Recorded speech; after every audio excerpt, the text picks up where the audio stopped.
change. Change always happens in the planet. It's the rate of change, how fast it changes. If it's too fast, nothing can really keep pace with it, right?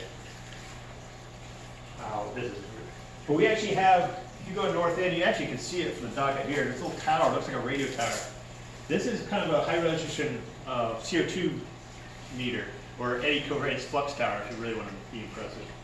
But every time we go out there, we actually have to register we're even there because it's going to register our breath. So we're going to get a hold of how the carbon flow here. Because, you know, contrary to popular belief, science do not make policy. We inform policy. So we have to get the best science up to our politicians and decision makers. It's up to them what they really do with the information we give them. But we had to start with some high quality information. They can either choose to accept it or recently choose to ignore a lot of this stuff. But it's really not for us. We're just generating science and they do with it what they want to do with it. But we also have to deal with things like this. How many of you like rattlesnakes, right?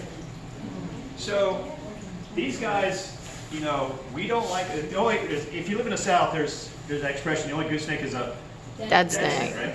Especially these guys. These are a Canada